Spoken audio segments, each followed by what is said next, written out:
우리 좌우에 계신 분들과 인사하겠습니다. 예수가 그리스도이십니다. 우리 한 번 더 인사하겠습니다. 그리스도께서 모든 문제를 완전히 끝내셨습니다. 우리 한 번 더 인사드리겠습니다. 하나님이 나를 70인 제자로 부르셨습니다. 제가 일부 예배 때도 그렇게 말씀드렸는데요. 인사드릴 때는 이렇게 눈빛이 이렇게 딱 마주치셔야 됩니다. 이게 눈이 이렇게 찌릿찌릿 이게 통하셔야 되는데, 정말 나를 하나님이 70인 제자로 부르셨어 라는 강렬한 눈빛을 보내주셔야 됩니다. 우리 한번 그 눈빛을 확인하면서 한 번 더 인사하도록 하겠습니다. 하나님이 나를 70인 제자로 부르셨습니다. 예, 눈빛을 보니까 확실한 것 같습니다. 지난 주간에 어떤 분 소개로 불신자 한 분을 만났습니다. 이분이 보니까 참 어렵게 사세요. 어느 정도 어렵게 사시냐면 그분이 그런 표현을 하더라고요. 주변에서 그런 얘기를 한대요. 당신 같은 사람은 인간극장 나가야 된다고 그런 얘기를 하더래요.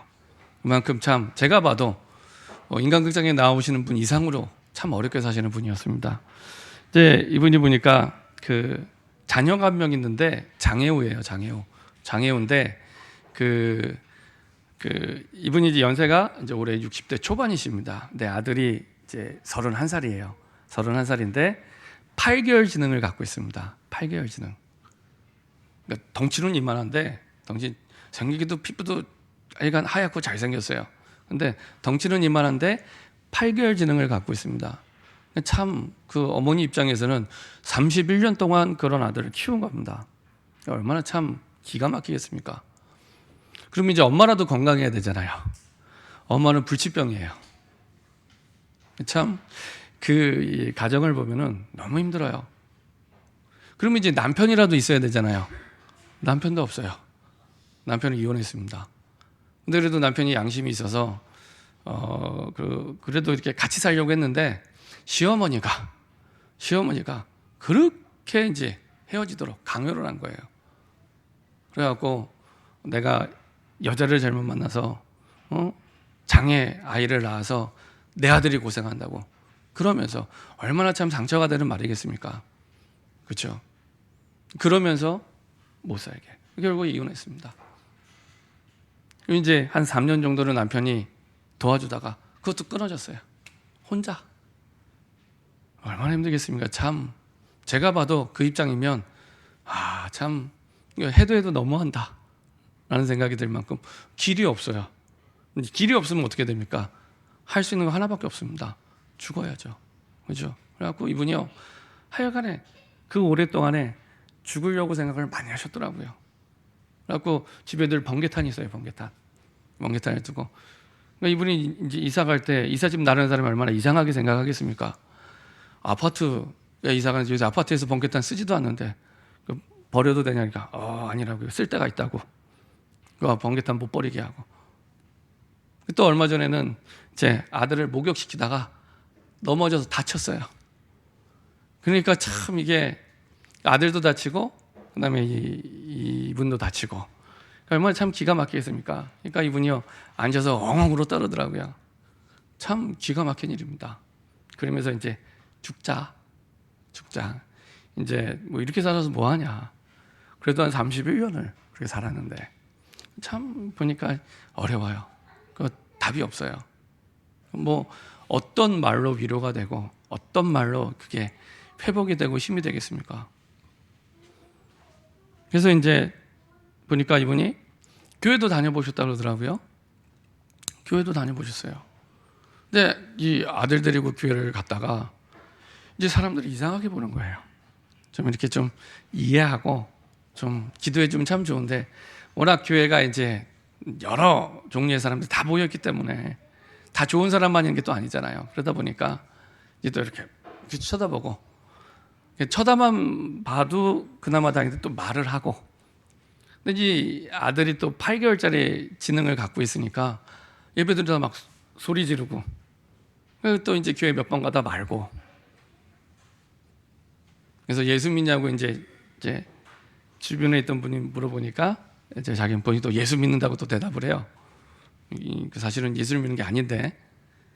그래서 이제 이분이 이제 뭐 사는 삶도 이제 이제 돌아다니고 싶지 않겠죠. 돌아다닐 수도 없고 아들이 있으니까. 그러니까 주로 이제 돌아다녀도 밤에 잠깐 나왔다. 장 봐도 밤에 장 보시고 들어가시고 새벽 2시, 3시 이때까지 깨어 있다가 피곤해서 주무시고 그러니까 늘 삶이 그런 삶이었어요. 그러다가 이제 이제 아파트에 사시는데 같은 층에 이제 어떤 이제 아주머니가 이렇게 좀 이제 관심을 가져준 거예요. 근데요, 그게 이제 너무 이제 고마운 거예요. 나이도 비슷하고 이분이 이제 복음 가진 분이에요. 그래서 이제 이분 소개로 이제 만나게 됐습니다. 보니까 이분이 옛날에 분당에서 사셨더라고요. 처음부터 이런 분이 아니었습니다. 옛날에는 잘했어요. 남편도 사업을 하고. 근데요, 자기도 모르게 세상 사람들이 말하는 그 운명에 딱 잡혀서 누구 잘못입니까? 그죠? 장애우를 태어나게 한 그 엄마 잘못이겠습니까? 태어난 아이 잘못입니까? 그 위에 아빠 잘못입니까? 엄마 잘못입니까? 아무도 잘못하지 않았습니다. 그렇죠? 누구 잘못도 아닙니다. 근데 평생 동안 살아가는 거예요. 그래서 이제 성경을 펴놓고 뭐 그분은 이제 내가 교회도 다녀봤고 그걸 예수 믿는 걸로 착각을 해요. 그래서 성경을 펴놓고 이렇게 말씀을 확인해 가면서 복음을 전했습니다. 원래 인간은 고통당하도록 지음받은 적이 없다. 원래 인간은 하나님께서 행복하도록 하나님께서 하나님의 형상 따라 이렇게 지음받게 하셨다. 근데 하나님을 떠나면서 그때부터 모든 고통, 저주재앙이 시작이 됐다. 죄를 짓고 사단에게 속아서 이유도 원인도 모르고 세상 사람 말하는 운명 속에 딱 잡혀서 누구를 탓한다고 해결할 수도 없어요. 그죠? 누구를 탓하겠습니까? 그 병원에 가서 그 병원에 앉아 있는 사람들에게 여러분들 가운데 나는 정말 아프고 싶어서 아픈 사람 있으면 한번 손 들어 보세요 하면은 아무도 없습니다. 다 건강하게, 다 멋있게, 행복하게 잘 살고 싶어요. 근데 이게 내 마음대로 안 됩니다. 그렇죠? 내 마음대로 안 됩니다. 근데 그게 정상입니다. 내 마음대로 안 되는 게 정상입니다. 우리는 내 마음대로 안 되면 힘들잖아요. 내 자녀도 내 마음대로 안 되면 힘들고 하여간 내 일도 내 마음대로 하면 힘들잖아요. 근데 그게 정상입니다. 왜냐? 우리 인생의 주인이 따로 있기 때문에. 안 되는 게 이상한 게 아니라 정상입니다. 그렇죠? 오히려 안 되지 않고 잘 되는 것처럼 보다 위험합니다. 따로 주인이 있기 때문에 내가 주인이 아닌데 주인 노릇을 하고 있고요. 그리고 우리도 모르게 사단이 우리의 왕노릇하는 겁니다. 거기에 잡혀서. 그래서 거기서 빠져나올 수 있는 길을 하나님이 주셨습니다. 그래서 요한복음 14장 6절을 말씀드렸습니다. 내가 곧 길이요 진리요 생명이니 나로 말미암지 않고는 아버지께로 올 자가 없다. 유일한 길을 예수님이 여셨습니다. 세상에서는 답이 여기 있다 저기 있다 얘기하는데 예수님께서 너무 선명하게 너무 정확하게 말씀하셨어요. 저처럼 머리 나쁜 사람도 금방 눈치채게 내가 길이야. 이것처럼 시원한 답이 있습니까? 불교는 그게 답이 아닙니다. 길을 결국에 못 찾고 없어. 그래서 무념무상 이렇게 얘기합니다. 네가 그 나쁜 생각 그거 없애야 돼. 없어집니까? 안 없어집니다. 근데 예수님 뭐랍니까? 여기 있다 저기 있다 길을 말씀하신 게 아니라 이게 방법이야 저게 방법이야. 내가 길이야. 이것처럼 확실한 답이 어디 있습니까? 내가 길이야. 사람들이 뭐 대단한 얘기 많이 하는데 내가 진리야. 사람들이 뭐 대단하게 훌륭한 얘기 많이 하는데 그거 갖고는 생명 살릴 수 없어. 내가 생명 살릴 수 있어. 내가 생명 변화시킬 수 있어. 내가 생명이야. 너무 선명하게 너무 정확하게 말씀하셨습니다. 오늘도 우리 교동문 읽는데요. 뭐라고 말씀하고 있냐? 교동문에 보면 이렇게 말씀하고 있습니다. 귀인들을 의지하지 말며 도림이 없는 인생도 의지하지 말지니. 아니 귀인들이면 의지해야 되잖아요. 훌륭한 교수님이나 우리보다 능력자고 우리보다 성공한 사람 같으면 보고 배워야 되잖아요. 의지하지 말래요. 참고는 해도 기준이 되면 안 됩니다.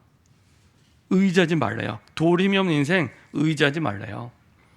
그의 호흡이 끊어지면 흙으로 돌아가서 그날의 그의 생각이 소멸되리라. 그 사람 죽으면서 끝입니다. 그 사람으로는 죽어있는 영혼과 육신을 살릴 수가 없습니다. 그렇죠? 그래서 진짜 예수만이 길입니다. 이거는 예수님 영접할 때만 생각하는 게 아닙니다. 평생 항상 특별히 내가 너무 힘든 가운데 있다, 너무 어려운 가운데 있다, 반복적으로 나를 실패시키고 고통받는 문제가 있다, 예수가 길인데 거기에서 길을 찾지 않았기 때문에 그렇습니다. 그것 빼놓고 딴 데서 다 찾습니다. 예수님이 길인 것 말고 나머지에서 다 답을 찾고 길을 찾습니다. 그래서 어려운 겁니다. 예수만이 길인데, 그래서 오직 예수입니다. 믿음 좋은 사람만 오직 예수가 아니고 진짜 예수님 말고는 길이 없기 때문에 오직 예수입니다. 아무리 제가 그 만난 분을 만나서 다른 얘기를 해주고 싶어도 이분의 인생을 변화시키고 바꿀 수 있고 답이 될 수 있는 길은 예수밖에 없어요. 열심히 살아라, 잘 살아라, 착하게 살아라, 돈 많이 벌어라, 자격증 따라, 좋은 직장에 들어가라, 삼성에 들어가라. 어떤 게 답이 되겠습니까? 아무것도 답이 되지 않습니다. 그죠? 아무것도 답이 안 됩니다. 답이 되는 거면 가서 제가 답을 얘기하겠는데 답이 되는 게 없습니다. 성경에서만 유일하게 내가 길이야. 딴 데서 길 찾을 필요도 없어. 내가 길이야. 근데 이상해요. 사람은 예수님 말고 딴 데서 다 길을 찾아요. 딱 예수님에게만 길을 안 찾아요. 신기하죠? 기적 같은 일입니다. 그래서 말씀드립니다. 예수님만의 길입니다. 당신 책임도 아니고 아이 책임도 아니고 부모 책임도 아니고 예수님만의 길입니다. 이분이 나중에 예수님 영접하시더라고요. 그래서 하나님께서는 우리에게 다른 길을 찾기 원하지 않으십니다. 왜냐하면 답이 아니니까. 답이 아닙니다. 진짜 답이 아닙니다. 예수님만이 길이요, 예수님만이 답입니다. 그래서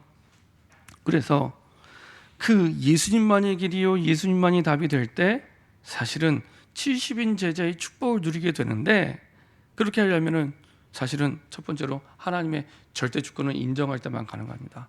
내가 주인이 아니라 하나님이 내 인생의 주인이야, 이게 인정돼야 예수님이 길인 게 인정이 됩니다. 그렇지 않으면 조금이라도 내가 몸부림칠 수 있는 힘이 있으면 예수님이 길이라고 찾지 않습니다. 예수 이름을 부르지 않습니다. 우리가 그렇게 사도행전에서 안진뱅이가 일어나는 것도 예수의 이름으로 일어나잖아요. 그죠?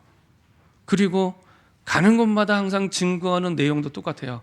예수의 이름, 예수가 그리스도야. 그냥 그게 길이고 유일한 답이기 때문에. 하나님의 절대 주권을 인정할 때 주인이 진짜 하나님이시구나 라고 인정할 때 그때부터 우리의 모든 기준이 바뀌기 시작합니다. 이때부터 진짜 신앙 성공, 우리의 믿음이 성공하게 되고요, 인생 성공, 우리의 삶이 진짜 하나님이 원하시는 인생 속에 그런 축복을 누리게 되고요, 우리의 산업도 진짜 참된 성공의 축복과 길을 가게 됩니다. 이게 복음 가진 남은 자의 길이고 그 축복 속에 하나님이 저와 여러분들을 불러주셨습니다. 이렇게 해서 하나님 우리에게 진짜 70인의 축복, 70제자의 축복 속으로 하나님이 인도하시죠. 그럼 우리가 어디부터 시작을 하면 되냐? 간단합니다. 내가 있는 그 자리에서 하나님을 향하여 집중하는 것부터. 눈을 감고 정말로 한마디만 하셔야 됩니다. 하나님이 내 인생의 주인입니다. 하나님이 나에게 길을 보여주옵소서. 그 한마디만 해도 돼요. 근데 이상하죠? 길을 자꾸 다른 데서 찾아요. 특히 우리의 후대들, 우리의 자녀들이 다른 데서 길을 찾아요. 그래서 저와 여러분들이 먼저 예수가 길이다, 정말로 예수가 진리다, 이것을 보여줄 수 있는 증인으로 서는 게 너무 중요합니다. 너무 중요합니다. 이때에 우리에게 와 있는 사실은 문제 때문에 당하는 인간의 모든 고통이 사실은 문제가 아니구나라고 믿어지기 시작합니다. 문제가 문제라고 생각하니까 고통이 되거든요. 문제가 문제라고 생각하니까 결과가 고통의 결과로 나에게 드러나고 나타나는 겁니다. 느껴지고. 근데 문제가 더 이상 문제가 아니다라고 확신이 오면 그때부터는 더 이상 나에게 와 있는 문제는 고통이 아닙니다. 이게 하나님이 우리에게 성경대로 약속하신 선교의 축복이었구나. 이게 이해가 되세요? 이게 선교의 축복이었구나. 이렇게 바뀌어지게 됩니다. 근데 여기에 내 힘이나 내 능력이 1도 필요 없습니다. 하나님이 바꾸십니다. 하나님이 바꾸십니다. 하나님께서 바꾸십니다.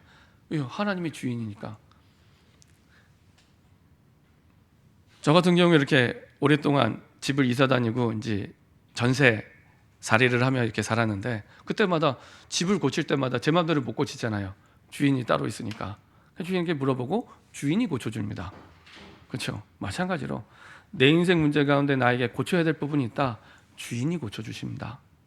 그렇죠? 하나님이 고쳐주시고 하나님이 바꿔주시고 하나님이 이끌어 가십니다. 그렇죠? 자, 이때부터 고통의 이유와 답을 알게 됩니다. 세상은 고통의 이유와 답을 모르고 지금도 살아가고 있습니다. 특별히 많은 강대국들이 고통을 당하고 있습니다. 이상하잖아요. 강대국인데 고통당하면 안 되잖아요. 우리 상식에. 근데 고통당하고 있습니다. 지금 전쟁하고 있는 러시아 엄청 고통당하고 있습니다. 어마어마한 강대국인데 고통당하고 있습니다. 보니까 아마 앞으로 한 달도 안 남은 것 같은데요. 한 달 동안에 이 경제가 돌아가지 않으면 국가 부도 사태를 합니다. 러시아는. 전 세계에서 러시아의 돈줄을 다 막아버렸기 때문에 그 정도로 위기에 있습니다. 러시아가.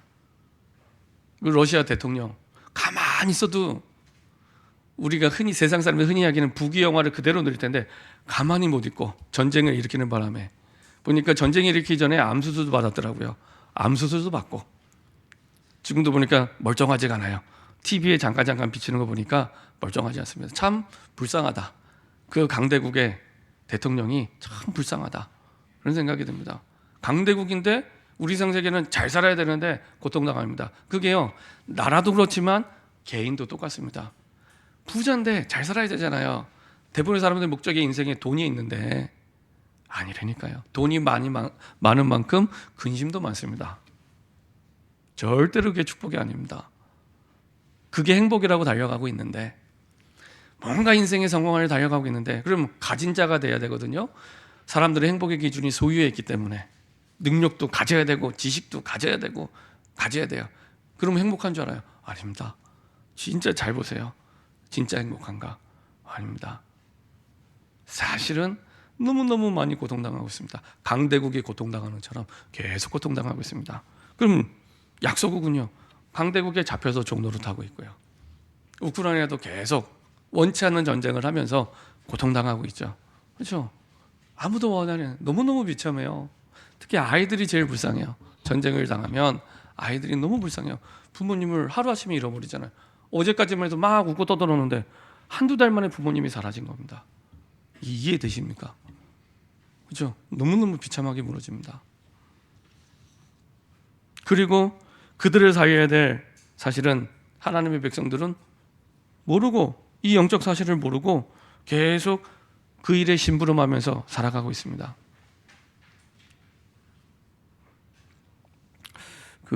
지난 주간에 이제 저희 어머님이 입원을 하셨는데, 이제 가까이에 이제 누님이 계시니까 입원하는 걸 이렇게 다 수속하고 이제 뭐 짐 같은 거 다 챙겨드리고 이렇게 하셨어요. 이제 전화 통화하면서 이제 물어봤어요. 이 얘기 저 얘기 하다가 혹시 성경책 갖고 왔냐? 안 갖고 왔대요. 혹시 말씀 들을 수 있는 카세트 갖고 왔냐? 안 갖고 왔대요. 아, 그러냐? 이제 끊었습니다. 그리고 며칠 뒤에 누님도 직장 다니니까 매일 같이 못 있어요. 이제 또 어머님께 갖다 그러더라고요. 또 전화했습니다. 성경책 갖고 왔냐? 안 갖고 왔대요. 카세트 갖고 왔냐? 말씀 들을 수 있는? 안 갖고 왔대요. 혹시 그러면 어머니 핸드폰이 오래됐으니까 말씀 들을 수 있도록 혹시 바꿔줬냐? 안 바꿔줬대요. 아, 그러냐? 그리고 또 이제 며칠 뒤에 제가 또 연락했습니다. 또 물어봤죠.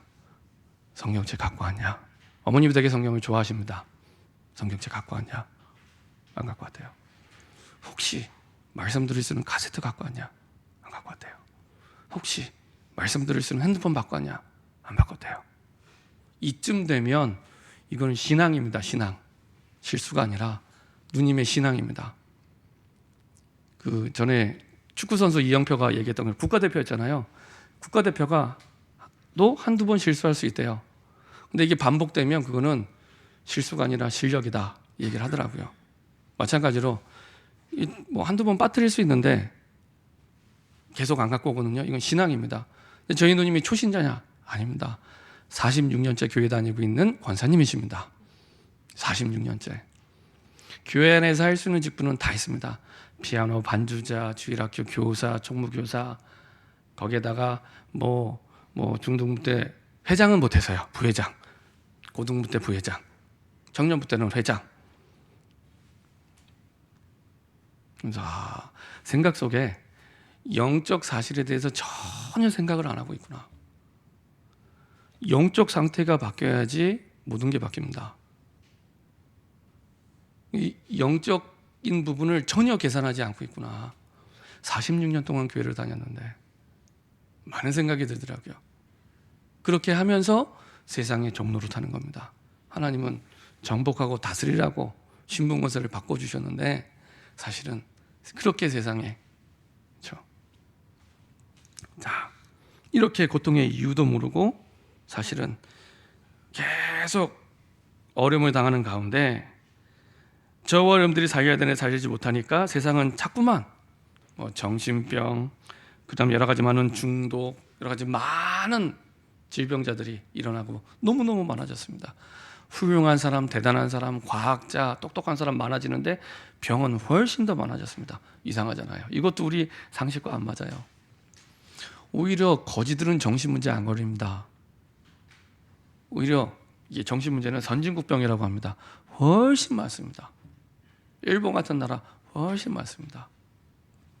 유럽도 마찬가지입니다. 그래서 세상 사람들이 찾는 답은 세상의 종교 속에 있는데요. 세상의 종교도 답을 주지 못하는 겁니다. 아까 말씀드린 대로 불교에서는 결국에 영계에서 내놓은 답이 없다는 겁니다. 못 찾고 갔어요. 6년 동안 보리수나무 밑에 앉아있다 갔는데 결국에 그리고 세상에서는 다른 여러 가지 도덕윤리, 그리고 세상에서는 열심히 해라, 노력해라, 이게 이제 최선의 답입니다. 그리고 다른 많은 답을 예수님 밖에서 계속 찾고 있습니다. 심지어 교회를 다니는 사람들도 예수님 밖에서 문제를 만나면 답을 찾고 있습니다. 그래서 어렵고 그래서 힘든 겁니다. 그래서 하나님께서는 이 시대의 문제와 고통을 알고 답을 주셨는데 그게 성경 속에 성경을 통해서 하나님의 답을 주신 겁니다. 어떤 답이냐? 하나님 말씀 창세기 3장 15절 보니까 여인의 후손 오실 그리스도께서 사실은 십자가에서 완전히 영원히 단번에 사단의 권세를 깨뜨리고 뱀의 머리를 상하게 하고 그리고 십자가에서 모든 저주 재앙을 없애고 부활하실 것을 말씀하셨고 그대로 이루셨습니다. 그래서 죽으시고 부활하심으로 말미암아 모든 고통의 시작이 되는 문제, 그 속에서는 저주 재앙, 특별히 죄의 문제, 하나님 떠난 문제를 완전히 영원히 단번에 끝내신 겁니다. 그리고 그 정도에서 끝난 것이 아니라 주님이 보좌의 능력을 약속해 주셔서 하나님 자녀에게 그 신분에 맞는 권세도 주셨죠. 그래서 예수의 이름으로 기도하기만 하면 그 축복을 누리게 됩니다. 예수의 이름으로 기도하기만 하면 어마어마한 보좌의 축복과 능력을 내 것처럼 누리게 하십니다. 그렇죠? 오늘부터 마태복음 28장 16절 20절이 사실은 그런 축복의 약속입니다. 하늘과 땅의 권세를 내가 가졌으니까 너는 가라. 그리고 마지막에 내가 너와 함께 하겠다. 그렇죠? 모든 걸 완전히 책임지는 하나님이 우리와 함께 하시면서 이것을 누릴 수 있도록 하나님이 축복해 주셨고 그 길을 열어주셨습니다. 이 사실이 사실은 언제 성취됐냐? 지구상 가장 어려운 순간, 이스라엘 입장에서는 로마에 속국될 때. 그래서 사실은 우리가 잘 아는 말씀이지만 마태복음 28장 16절부터 20절의 이 시대적 배경은 꼭 뭐와 같냐면 우리 일제시대와 같습니다. 일제시대. 그러니까 일제시대 때 독립군한테 이런 말씀을 줬다고 생각을 해보세요. 이게 굉장히 현실과 안 맞는 얘기를 예수님이 하신 겁니다. 그래서 사도행전 1장 6절에 보면은 제자들이 마가다락방에 지금 이제 와서 예수님, 부활하신 예수님을 만났음에도 불구하고 또 물어보잖아요. 주께서 이스라엘 회복하심이 이때니까. 또 물어봅니다. 일제시대 때 사람들의 사실은 가장 소원이 뭐였을까요? 해방입니다. 해방. 이때 이스라엘 백성에게 가장 원하는 건 로마에서 해방되는 겁니다. 근데 예수님이 그 말씀을 안 하시는 거예요. 좀 속 시원하게 메시아답게 그리스도답게 해방될 거야 라고 한 말씀 해주시면 너무 좋겠는데 그 말씀만 안 하세요. 그리고 뭐라고 얘기하시냐? 이 당연한 관심을 때와 시기는 아버지께서 자기의 권한에 두셨으니 너희가 알 바 아니야. 몰라도 돼. 이렇게 얘기하는 겁니다. 이게 현실과 안 맞는 말씀을 계속 하시는 겁니다. 몰라도 돼. 너희가 알 바 아니야. 다른 말로 하면 안다고 너희가 안다고 해결되는 것도 아니야. 근데 우리의 문제가 그렇거든요. 우리에게 와 있는 고통들을 안다고 해결되는 게 아닙니다. 몸부림쳐서 해결되는 게 아닙니다. 그렇죠? 몸부림쳐서 해결될 것 같으면 예수 안 믿으셔도 됩니다. 문제 만날 때마다 몸부림치시면 됩니다. 그죠? 만약에 문제가 와서 노래방 가서 내가 문제가 해결될 것 같다. 예수 안 믿으셔도 됩니다. 문제 생길 때마다 노래방 가시면 됩니다. 그렇죠? 길이 아닙니다. 하나님께서는 우리에게 완벽한 길을 주셔서 예수님이 제자들에게도 똑같이 사실은 말씀하신 거죠. 그래서 예수님만이 고통과 저주와 재앙의 문제를 완전히 바꿀 수 있도록 사실은 길을 열어주셨고, 그리고 하나님이 원하시는 그 문제가 와 있는 이유와 배경에 대해서 말씀하시죠. 그게 오늘 보았던 28장 19절입니다. 그러므로 너희는 가서 모든 민족을 제자로 삼아 아버지와 아들과 성령의 이름으로 세례를 베풀고, 사도행전 1장 8절로 얘기하면 오직 성령이 너희에게 임하시면 너희가 권능을 받고 내가 절대적인 힘을 줄 텐데 왜 주냐? 예루살렘과 온 유대와 사마리아와 땅 끝까지 이르러 증인으로 부르셨기 때문에 당연하게 주시겠다는 거죠. 다시 말하면 선교의 기준과 선교의 언약을 두고 부르시고 인도하시는 여정 속에 있다는 겁니다. 그래서 우리에게 와 있는 모든 고통과 저주를 하나님이 축복으로 바꾸십니다. 왜요? 증인으로 부르셨기 때문에 반드시 바꾸십니다. 예수 이름 부르는데 기도 응답이 없다? 그런 일 없습니다. 진짜 예수 이름 부르면 반드시 하나님이 응답을 주십니다. 왜냐? 하나님이 증인으로 부르셨기 때문에. 그래서 와 있는 고통, 문제를 가지고 힘들게 살아, 어렵게 살아, 그게 하나님이 목적이 아니고 그걸 통해서 지금도 나와 같이 고통당하는 많은 사람을 살 수 있도록 먼저 증인되라고 하나님이 준비하신 여정 속에 있습니다. 그래서 성경 속에 보면은 우리와 똑같은 성정을 가지고 있는데 문제와 고통을 당할 때 하나님의 축복으로 바꾸는 증인들이 있었습니다. 이게 요셉이었습니다. 언약 가진 요셉은 형들의 그 악한 계획, 악한 그 일들을 선으로 바꾸셔서 결국에 세계복음화하는 축복의 증인으로 세우죠. 창세기 45장 5절에 보면은 하나님은 당신들이 나를 보내신 것이 아니라 하나님이 나를 당신보다 앞서 보내셔서, 현실적으로는 형들이 팔았잖아요. 근데 하나님이 나를 보내셔서 큰 구원과 생명과 후대를 두고 인도하신 것이라고 정확하게 얘기합니다. 그렇죠?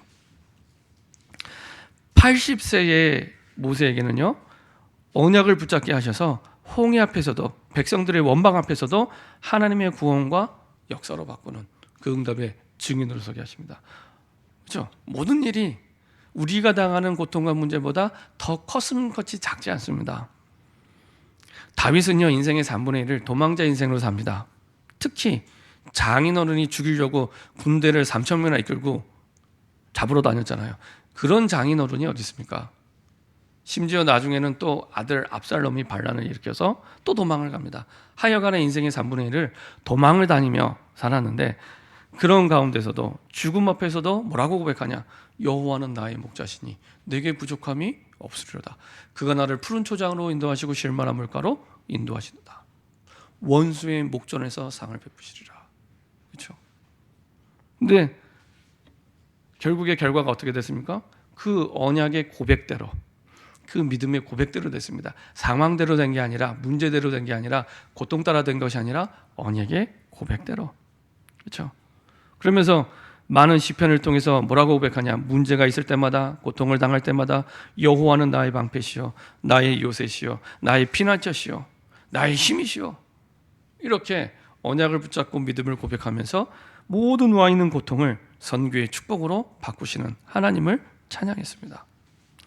바벨론의 포로로 왔는데 역시 마찬가지입니다. 다니엘과 세 친구가요, 언약을 붙잡고 뜻을 세우고 인도받을 때 불 가운데 들어가도 사자굴에 들어가도 똑같이 세상 사람들이 살려달라고, 문제 해결해달라고 기도한 게 아니고 그리 아니하실지라도 내게 주신 언약을 바꿀 수 없다고 고백을 합니다. 중요한 건 그 언약대로, 그 믿음대로 됩니다. 그렇죠? 성경에서만 유일하게 우리와 세상 사람들이 겪는 고통에 대해서 가장 정확하게 답을 주고 있습니다. 그래서 언약 가진 요셉을 통해, 언약 잡은 모세를 통해, 언약을 고백하는 다윗을 통해, 언약으로 승리한 다니엘과 세 친구를 통해 하나님은 모든 인간에게 와 있는 고통과 저주를 하나님의 축복으로 바꾸는 증인으로 서게 하십니다. 이게 부활의 언약입니다. 부활이 뭡니까? 죽은 자를 살리는 거 아니지. 이게 부활이잖아요. 하나님의 약속을 붙잡을 때마다 부활의 능력, 죽은 자를 살리는 능력, 그 부활의 권세 나타나게 됩니다. 그렇죠? 그러면 모든 걸 바꿀 수 있는 능력과 비밀이 이 언약 속에 담겨 있습니다. 지금 제자들에게 일제시대처럼 완전히 로마에 잡혀 있는데 아무것도 없는데 모든 민족을 가라고 말씀하시는데 현실과 너무 안 맞는 얘기잖아요. 아까 말씀드린 대로 일제시대를 살고 있는 동직군에게 전 세계로 가서 세계복음화 해라. 일단 그 말한 사람을 이상하게 쳐다보겠죠. 사람이 얘기했다면. 지금 당장 우리가 잡혀 있는데, 노예로 돼 있는데 무슨 세계복음화? 이상한 사람 아니야. 근데 이게 우리 현실로 돌아오면 우리 현실 문제와 똑같습니다. 현실에서 문제를 만났을 때 무슨 세계복음화? 지금 내 문제도 해결이 안 되는데, 나 지금 먹고 살기도 바쁜데, 내가 지금 내 자녀 때문에 너무 힘든데, 내 상황이 너무 힘든데 무슨 세계복음화? 똑같습니다. 그런 저와 여러분들에게 마태복음 28장 16절 20절에 말씀을 주신 겁니다. 의심하는 제자들이 있는데, 제가 예수님을 진짜 화가 났을 거예요. 이때 이 제자들이 예수님을 만난 게 처음이 아닙니다. 부활한 예수님을 적어도 2번, 3번 본 제자들이 이 마태복음 28장 마지막 절의 장면입니다. 그 정도면 야, 너희들 해도 너무하는 거 아니냐. 나랑 3년 동안 같이 미션홈 생활하고 먹고 자고 한 집에서 살고 나를 통해서 어마어마한 기적, 어디서 듣도 보도 못한 기적, 5천 명을 먹이고 죽은 자를 살리고 심지어 베드로 너는 내가 장모도 고쳐줬는데, 그렇죠? 이걸 들은 게 아니라 직접 봤는데 못 믿는 거예요. 아직까지도. 근데 이쯤 되면 이제 예수님이 야, 좀 너희들 믿음 좀 준비하고 세계복음화 안 되겠다. 포기할 만도 안 돼. 그런 제자들에게 막바로 18절 말씀하십니다. 예수께서 나와 말씀하여 이르시되 하늘과 땅의 모든 권세를 내게 주셨으니, 그 말은 너 능력 없어도 돼. 우리는 막 237개 나라 5천 종족을 세계복음화하면 막 어마어마한 능력이 있어야 될 생각이야. 아닙니다.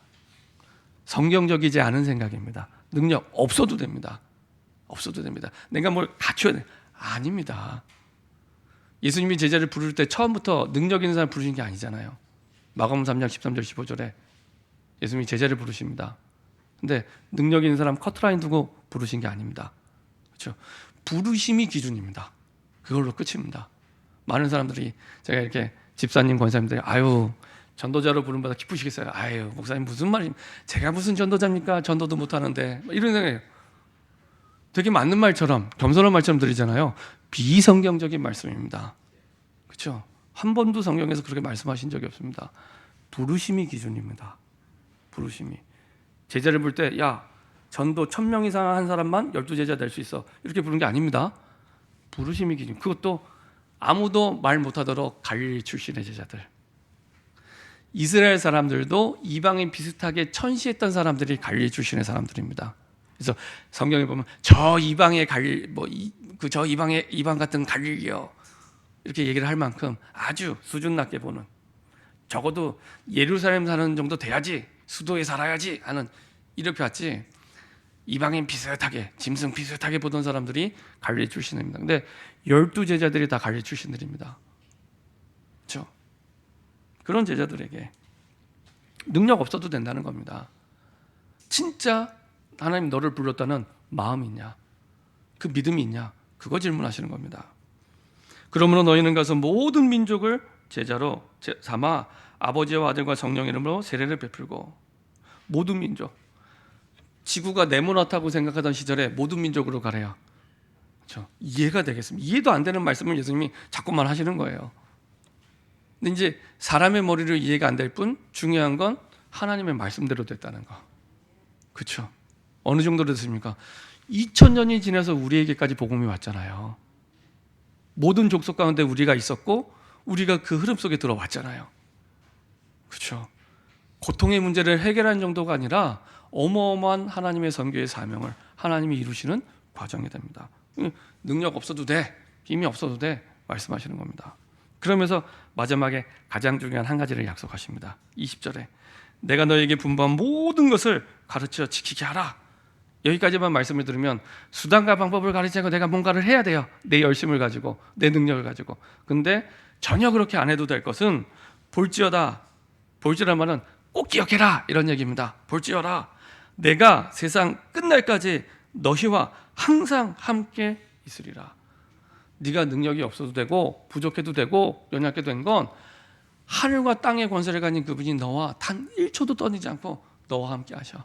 그분이 졸지도 않고 주무시지도 않고 나보다 나를 더 잘 아시고, 나는 내 머리카락 개수도 못 세는데 하나님은 내 머리카락까지 세신 바가 돼서 내 과거를 알고 오늘을 알고 미래를 알고 완벽하게 하나님 나를 인도하고 계신 겁니다. 이런 어마어마한 약속을 하나님이 제자들에게 주시고 우리에게 주신 겁니다. 그래서요, 이 약속을 붙잡을 때 모든 고난을 초월하는 말씀으로 내 마음에 담기기 시작합니다. 야, 이 말씀이 문제 해결하는 흥신소 같은 말씀이 아니고 그 너머에 어마어마한 세계복음화의 언약을 두고 내게 말씀하신 거구나. 그리고 많은 사람을 살리는 순례자의 길, 많은 흑암 문화의 흑암의 현장 속에 복음으로 정복하는 정복자의 길을 가게 됩니다. 그리고 내가 가는 길 동안 멋진 일이 일어났다, 대단한 성공이 일어난 게 아니라 하나님의 말씀이 성취가 되는 게 보여지기 시작합니다. 그리고 그 증인으로 서게 됩니다. 결론입니다. 하나님은 처음부터 모든 민족 만민 땅끝을 두고 우리를 불러주셨고, 그것을 두고 그 여정 속에 사실은 문제와 고통을 허락하신 겁니다. 사실 고통을 허락했다기보다는 문제를 문제로 보기 때문에 내가 겪는 부분이죠. 문제를 허락하신 겁니다. 사실은 더 중요한 길을 주셨기 때문에. 그래서 지금 있는 그 자리, 그 현장, 그 상황에 나에게 고통을 주고 있다는 그 현장 속에, 그 상황 속에 아무것도 안 하셔도 됩니다. 뭐만 하시면 되냐? 하나님을 향한 집중의 시간을 시작하시면 됩니다. 진심으로. 능력이나 수준이나 힘이 필요한 게 아니라 진심으로 하나님만이 우리의 길이 되시기 때문에 하나님을 향하여 진심으로 내가 기도할 수 있는 그 시간, 하나님과 행복하게 통할 수 있는 그 시간, 하나님이 주신 고통의 문제를 해결하는 정도가 아니라 세계복음화를 두고 주신 그 언약을 붙잡고 기도하는. 근데 이게요, 많은 사람이 될 것처럼 보이잖아요. 아닙니다. 진짜로 가슴 얹고 가슴에 손을 얹고 정말로 질문해 보세요. 내가 혼자 있는 시간에, 빈 시간에 하나님 때문에 정말 행복하다. 하루 가운데 있으십니까? 하나님 때문에 내가 정말 행복하다. 좋은 일이 있어서가 아니라 하나님 때문에. 혹은 정말 내가 문제가 있는데 이건 정말 하나님이 주신 답이야 라고 가슴에 부딪히면서 답을 확신한 적이 있습니까? 이거는 아무도 몰라요. 하나님과 나만 알아요. 진짜 한번 질문해 보세요. 저는 우리 누님 보면서 46년간 교회 다니면서, 이야, 어머니가 성경 좋아하는 거 분명히 아는데 이건 영적 싸움이고 영적 상태에 바뀌어야 되는 일인데 안 갖다 드리면서 이거는 46년의 신앙이다 라는 생각이 들더라고요. 진짜 한번 가슴에 손을 얹고 한번 생각을 해보세요. 진짜 있습니까? 하루에 1분이라도 정말 있습니까?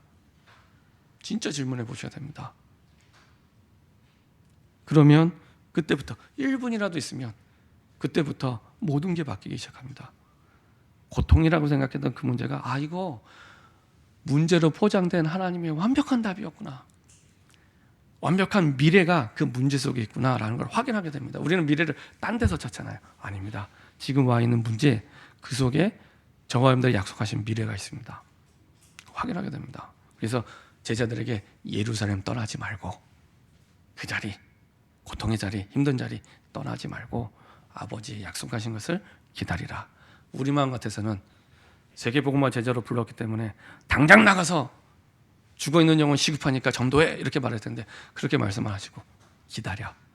잠깐만 멈춰. 그리고 위로부터 주시는 힘을 조금만 얻고 해봐. 이 말씀을 하시는 겁니다. 1분이라도 오늘부터 시작을 하시면 우리에게 와 있는 문제의 고통이 아니구나. 하나님의 진짜 계획은 이걸 두고 세계복음화의 선교의 축복을 바꾸시려는 하나님의 뜻이 있었구나 깨닫게 됩니다. 그래서 문제 속에 답이 있고 문제 속에 미래가 있습니다. 문제 밖에서 대부분의 답을 찾습니다. 그게 아니라 문제 속에, 그 속에 미래가 있습니다. 그러면서 내 삶이 진짜 237개 나라와 맞아가기 시작합니다. 그래서 나중에 확신이 옵니다.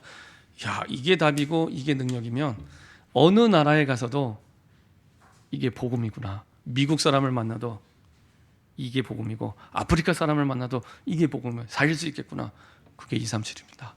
이렇게 응답을 받는 저와 여러분 되기를 소원합니다. 기도하겠습니다. 하나님 감사드립니다. 우리에게 와 있는 모든 문제의 고통이 고통인 줄만 알았는데 하나님의 말씀을 보니까 하나님이 준비한 계획 속에 선교의 축복인 줄 믿습니다. 주의 언약을 붙잡고 기도할 때 우리의 모든 바쁜 생각과 분주한 마음을 멈추고 주님을 향할 때 그때부터 하나님 때문에 행복하게 하시고 하나님이 주시는 답을 얻게 하시고 하나님이 원하시는 길을 갈 수 있도록 주님 인도하여 주옵소서. 감사드리며 주 예수 그리스도의 이름으로 기도합니다. 아멘.